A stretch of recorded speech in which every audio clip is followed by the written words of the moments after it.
आपण इतिहासाचा अभ्यास का करतो? भूतकाळात ज्या वाईट घटना घडल्या आहेत त्या घटनांची पुनरावृत्ती होऊ नये म्हणूनच.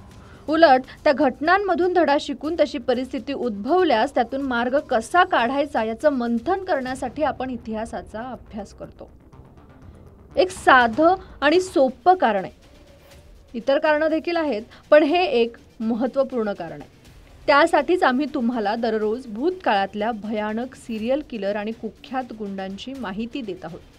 हे गुंड जेव्हा गुन्हेगारी विश्वात प्रवेश करतात तेव्हाच त्यांच्या नांग्या ठेचल्या असत्या तर त्यांच्याकडून पुढचे गुन्हे घडू शकले नसते. या गुंडांना जबाबदार ठरणाऱ्या अनेक गोष्टी आहेत. त्याच गोष्टी आजही जबाबदार ठरू नयेत म्हणून खबरदारी घ्यावी या उद्देशाने आम्ही या गुन्हेगारांची कहाणी तुम्हाला आजच्या पॉडकास्टमध्ये सांगणार आहे. मी आज ज्या गुन्हेगाराची कहाणी सांगत आहे त्याचं नाव आहे ऑटो शंकर. नाही म्हणजे त्याचं खरं नाव गौरी शंकर असं होतं. पण तो गुन्हेगारी विश्वात पदार्पण करण्याआधी एक ऑटो रिक्षा चालक होता. त्यानंतर त्याने रिक्षाच्या माध्यमातून गैरकृत्यांना सुरुवात केली. तेव्हापासून त्याची ओळख ऑटो शंकर अशी पडली. रिक्षा चालक असताना त्याने केलेल्या अवैध धंद्यांमधून त्याच्या तोंडाला काळा पैसा लागला आणि तो पुढे कुख्यात गुन्हेगार बनला. तो एक सामान्य व्यक्ती ते कुख्यात गुंड कसा बनला त्याचीच कहाणी आज आम्ही तुम्हाला सांगणार आहोत. या ऑटो शंकरचं नाव खूप गोड वाटेल असं, अगदी साजूक तुपातलं असतं तसं, गौरी शंकर. तो जन्माला आला तेव्हा देशाला स्वातंत्र्य मिळून अवघे काही 8 वर्ष झाले होते. तसा तो काळ धगधगत्या क्रांतीचाच होता. एकीकडे देश स्वतंत्र झालेला, स्वतंत्र भारतातील अनेक चांगल्या गोष्टी उदयास येत होत्या. अनेक राज्यांमध्ये असंख्य घडामोडी घडत होत्या. राजकीय सामाजिक घडामोडी घडत होत्या. या धडपडीच्या युगात 1955 मध्ये तामिळनाडूच्या वेल्लोर येथे गौरी शंकर याचा जन्म झाला. गौरी शंकर तसा कलाकार होता. तो तारुण्यात सुरुवातीला पेंटिंगचे काम करायचा. त्या काळात तामिळनाडूत जीवाची मुंबई असं ख्याती असलेलं एक शहर होतं. या शहराचं नाव होतं मद्रास. आता या शहराचं नाव चेन्नई असं आहे. मुंबईत आज शेकडो लोक स्वप्न घेऊन येतात.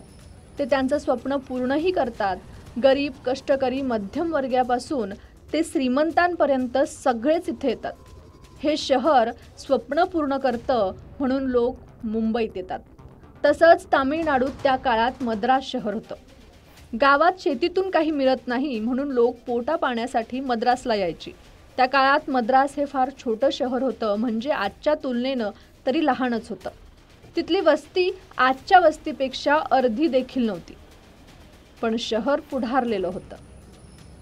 शंकर हा पोटा पाण्यासाठी इतर लोकांसारखाच वेल्लोरहून मद्रासला आला. तो तिथं पेंटिंगचे काम करू लागला.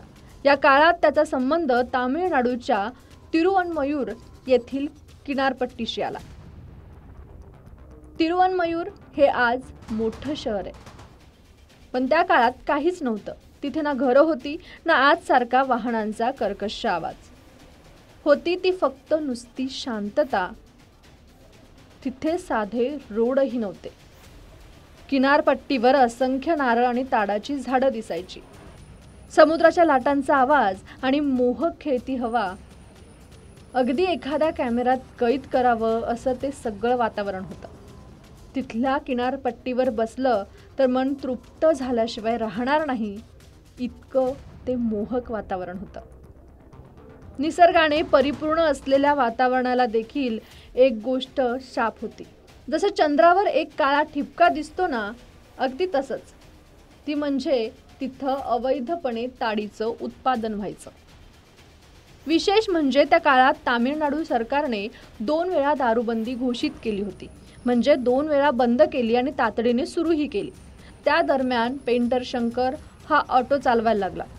मद्रासच्या किनारपट्टी भागात अवैध देशी दारू उत्पादन व्हायचं. विशेष म्हणजे तिरुवनमयूरच्या किनारपट्टीपासून ते महाबलीपुरमपर्यंत दूरपर्यंत अवैध दारूच्या भट्ट्या चालायच्या. या धंद्यात थोडी रिस्क होती, पण पैसाही चिक्कार मिळायचा. शंकर अवैध दारूची तस्करी करणाऱ्या लोकांच्या संपर्कात आला. मद्रासमध्ये दारूचा धंदा प्रचंड होता. खूप दारू खपायची. शंकर सुरुवातीला अवैध दारूची रिक्षातून वाहतूक करू लागला. त्या काळात रिक्षातून दारूची तस्करी होईल असं पोलिसांना वाटलं नव्हतं. रिक्षा ही खूप सर्वसामान्य बाब होती. शहरात रिक्षा फिरत राहायच्या, त्यामुळे कुणालाही विशेषतः पोलिसांना फारसा संशय यायचा नाही. आता काळ होता 80च्या दशकाच्या सुरुवातीचा. शंकर आता अवैध दारूची रिक्षाने फक्त वाहतूकच करायचा नाही, तर आता तो तस्कर बनला होता. विशेष म्हणजे त्याची एक गँग देखील बनली होती. त्या गँगच्या माध्यमातून तो तिरुवनमयूरमध्ये राज करू लागला. त्याचा लहान भाऊ मोहन हा त्याचा उजवा हात होता, तर त्याचे मेहुणे एल्डीन आणि शिवाजी हे देखील त्याच्या गँगचे प्रमुख होते. तसंच आणखी 5 जणही त्याच्या गँगमध्ये होते. शंकर दारूच्या धंद्यानंतर पुढे देहविक्रीच्या दुनियेत शिरला. त्याने पेरियार नगरमध्ये आपला अड्डा सुरू केला. विशेष म्हणजे झोपडपट्टी भागात त्याचे हे गैरकृत्य जास्त फुलू लागलं. त्याला या धंद्यापासून इतका पैसा मिळू लागला की त्याने साऊथ मद्रासमध्ये दुसरा अड्डा सुरू केला. त्याने एलबी रोड परिसरात सेक्स रॅकेटसाठी एक लॉजच सुरू केलं. विशेष म्हणजे शंकरला पोलिसांचं अभय होतं, कारण त्याला अनेक पोलिसांचा वर्दहस्त होता. फक्त पोलीसच नाही, तर मोठमोठ्या नेत्यांपासून ते मंत्र्यांपर्यंत त्याची ओळख होती. तो त्यांना मुली पुरवायचा. यामुळे या शंकरची हिंमत जास्त वाढली होती. तिरुवनमयूरमध्ये 1988 साली 9 तरुणी अचानक गायब झाल्याची घटना समोर आली. या तरुणींचं कुणीतरी अपहरण केल्याची चर्चा सुरू झाली. तरुणींच्या कुटुंबियांनी पोलिसात तक्रार केली, पण पोलीस या तक्रारीकडे दुर्लक्ष करत होते.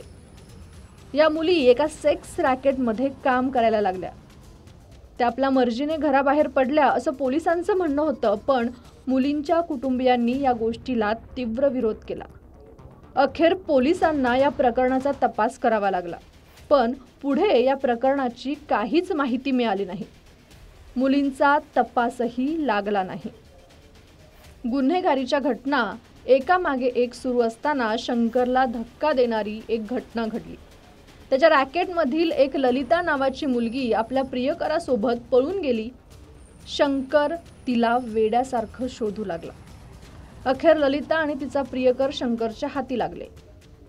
या शंकरने ललिताला इतक्या निर्घृणपणे मारहाण केली की तिचा मृत्यू झाला, तर तिच्या प्रियकराला जिवंत जाळून टाकलं. त्यानंतर त्याने प्रियकराचा मृतदेह समुद्रात फेकून दिला. या घटनेनंतर जवळपास 1.5 वर्षांनी ललिताचा कुजलेला मृतदेह पोलिसांच्या हाती लागला. शंकरच्या क्रूर कथांबद्दल अनेक गोष्टी आहेत. एकदा त्याच्या लॉजमधून एका मुलीला 3 तरुण जबरदस्ती बाहेर घेऊन जात होते. त्यावेळी शंकर त्याच लॉजमध्ये होता आणि त्याला मुलीचा ओरडण्याचा आवाज आला. यावेळी शंकर आणि त्या तरुणांमध्ये बाचाबाची झाली. शंकरने त्या तरुणांना मरेपर्यंत मारलं. त्यानंतर त्यांचा मृतदेह जमिनीत गाढून टाकला. या दरम्यान 1988 मध्ये एक तरुणी दारूच्या दुकानाच्या बाजूने जात होती. यावेळी तिला काही गुंडांनी पकडलं. ते तिचं अपहरण करण्याच्या प्रयत्नात होते, पण ती तिथून पळून जाण्यात यशस्वी ठरली. ती तातडीने पोलीस ठाण्यात गेली. तिने पोलिसांना सगळा घटनाक्रम सांगितला. खरं तर आता पोलीसही या रोजरोजच्या घटनांना वैतागले होते. आता पोलिसांनी या घटना मुळासकट छाटायचं ठरवलं. पोलीस सिव्हिल ड्रेसमध्ये शहरात फिरू लागले. त्यानंतर पोलिसांना शहरातील कुख्यात डॉनची माहिती झाली. ते नाव होतं ऑटो शंकर. पोलिसांनी अखेर ऑटो शंकरला बेड्या ठोकल्या, पण त्याचं राजकारण आणि वरिष्ठ पोलीस अधिकाऱ्यांपर्यंत चांगले संबंध होते. त्यामुळे तो जामिनावर सुटला. याच दरम्यान तामिळनाडूच्या राजकारणात अनेक घडामोडी घडत होत्या. तत्कालीन मुख्यमंत्री एम.जी. रामचंद्रन यांचं निधन झालं होतं. त्यामुळे तिथं राज्यपाल राजवट सुरू होती. दरम्यान अपहरण झालेल्या मुलींच्या नातेवाईकांनी राज्यपाल पी.सी. अलेक्झांडर यांची भेट घेतली. राज्यपालांनी या प्रकरणी तपास करण्यासाठी एका मातब्बर पोलीस अधिकाऱ्याची नियुक्ती केली. तिथून ऑटो शंकरचं बिंग फुटलं आणि अखेर दुसऱ्यांदा त्याला अटक झाली. पोलिसांनी शंकरच्या घरी लॉजवर छापा टाकला. त्यावेळी त्यांना शंकरची एक डायरी मिळाली. त्यामध्ये तो सगळं लिहित होता. हा डायरीचा एक मोठा पुरावा पोलिसांच्या हाती लागला. याशिवाय शंकरने आपला गुन्हाही कबूल केला.